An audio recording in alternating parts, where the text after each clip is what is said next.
What's up, boomers? Welcome to NecroNews, where we recap the latest gaming news from the last week. So sub that like button and hit that bell. Sub that like button? So we'll start off this week with some Twitch streaming news. Shockingly, Twitch's open letter that was released on Wednesday outlines the roadmap for monetization in 2023, and it's pretty interesting. We won't go over all the details in this video, but if you want to check everything out, everything will be linked down below. The most important takeaway for streamers is that they've adjusted the ads incentive program so that you can now adjust how many ads will appear hourly. And they've also allowed pre-roll ads to have picture-in-picture capability. So I guess no more missing the streamer if there's an ad. Cool. What do you mean you guess? I mean, I don't know. Still pre-roll ads, it's gross. They're also going to be adding shorts as well as a TikTok-like interface for Twitch Mobile, so you'll be able to watch code like this. So you think that people are shoving assholes bulb end inside, right? Mm-hmm. So that they can rig up a battery to the light bulb to illuminate the inside of their ass. I don't understand why else. Right from your phone. Also, they're doing some more interaction stuff, but our mana system is cooler than anything they'll come up with. So moving on. Sega has recently set up a website called csmashvrs.com, which has a 21-day countdown that will end on February 13th around 11 a.m. Florida Man time. The announcement of the site was shown on the Sega Tweeter, which simply shows an eye made out of dots. csmashvrs is probably a hint to a new title in the Cosmic Smash series. I have no idea what that is, so let's look it up on the TV. It's Pong. It's Extreme Pong. What? Yeah, I get. Is this a? It's Extreme Pong in VR. Okay. That's exactly what this is. Okay. Okay. So it's Tron Pong. Got it. Okay, cool. Next. And less exciting news. Gaming forum Reset Era has banned all talk of the upcoming game Hogwarts Legacy. Over the weekend, the general manager of the forum has stated that the mod team has considered that all issues with the game being promoted all came back to the fact that the author of the series, who has, by the way, nothing to do with the game, and is actively shamed by the developers of the game, even going so far to let you create a trans person within the game. That the author of the series pushes for legislation that will hurt trans people. We have our own opinions about Hogwarts Legacy, but we want to hear what yours are. How do you think the game should be handled? Do you believe in the separation of the creator and the art? Let us know in the comments down below. Anyway, in Purse Owner news, the recent port of Persona 3 Portable is terrible and lazy, and we're not really sure what the localizers were paid to do. Yeah, so if you look at the image here, there are untranslated lines in the games that were also in the PSP version of the game. There's also reports of the same spelling mistakes being made in both versions, but we don't have pictures of that, so take that with a grain of salt. And what Booster thought would be Saturday news, but is actually not. Uncharted has been shelved by Naughty Dog and will not be receiving any new games, according to Neil Druckmann. They went on to say, as far as The Last of Us 3 goes, they will only create a third game if they can come up with a story that has a universal message about love, like in the first and second games, which is ironic because everyone seems to hate the second game. Very much. And that is some of the most pretentious garbage I have ever heard. Neil Druckmann is a trash developer. I'm sorry, Ellie. He's trash. All of the games he makes are trash. They're all shit. I mean, at least the TV series is good. Are you liking it? How far are you? There's only 2 episodes out right now. Oh, wait, they didn't... Oh, they and the recording of this video, at least. It's been very good. I thought they released the whole thing at once like they usually do. No, it's HBO. It's not Netflix. Yeah. Oh, yeah, by the way, watch Tulsa King. Okay, all right, moving on. When Darktide first came out last November, it was pretty poorly received. It had a ton of missing features, it had buggy gameplay, and a really bad progression. However, in true modern game dev fashion, the game devs have promised to fix the game through a roadmap of updates that will see an overhauled and complete crafting system, better progression loops, and optimizations to the game. Unfortunately for you Xbox Series X and S players, since they delayed the release of the port to fix the game, but they've also delayed the cosmetic content and a few other things. I don't personally know what Darktide is, so Skull, what is it? Darktide is 40k Vermintide 2, which is Left 4 Dead, but with meteor melee combat.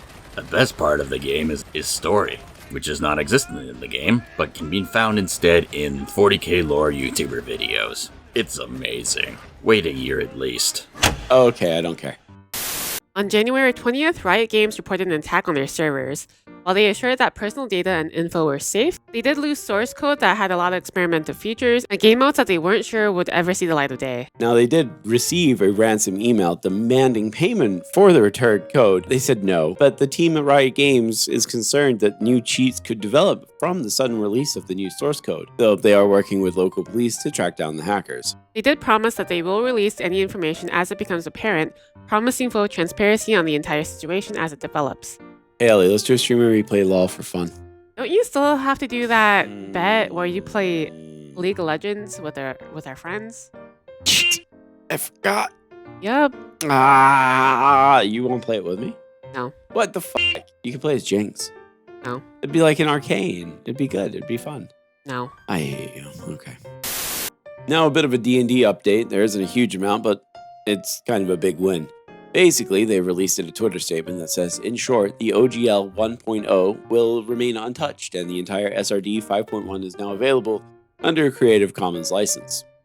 That's a win for the D&D community for sure, but there could still be a trick or two up their sleeves, so we'll see in time, I guess. Huzzah. It's time for everyone's favorite segment, Blizzard. Rev up that counter.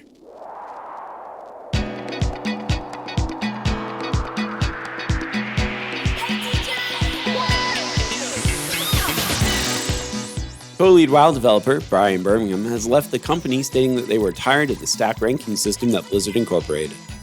The stack ranking system basically means that some people had to be labeled as terrible workers.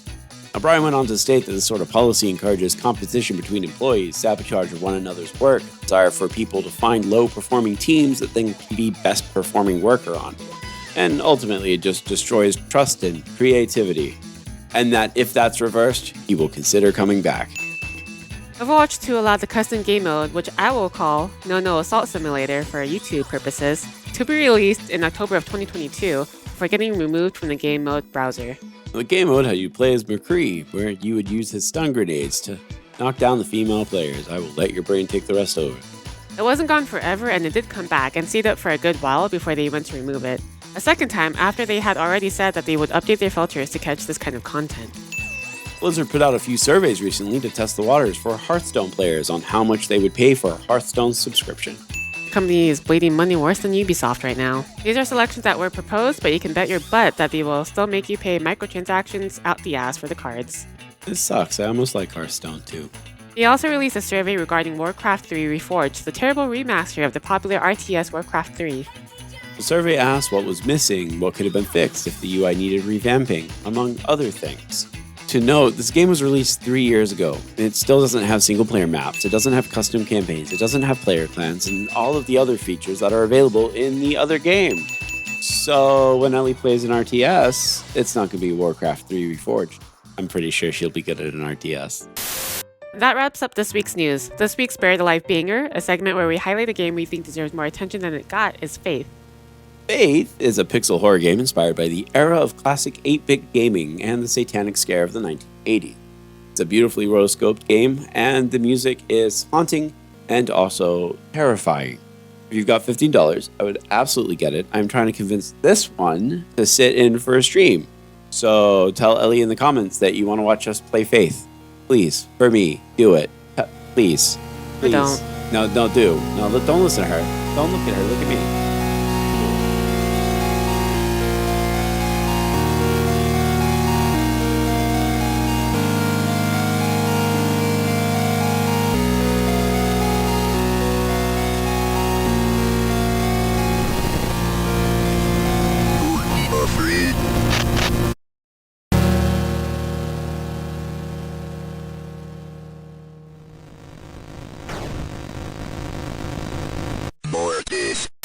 Anyway, here are the games coming up this week. Not a whole lot of games, but maybe SpongeBob will be fun. Maybe. I've seen some decent stuff on it. It's going to be like Bikini Bottom. That should be good. And here's our schedule for next week. We'll be watching The Big Lebowski, which is one of the best stoner movies of all time. That's just like our opinion, man. If you're interested in that, join our Discord and follow us over on Twitch so you can watch us play all of these cool games. And don't forget to subscribe to us for more weekly news. And until next time, bye. Goodbye. Have a blast.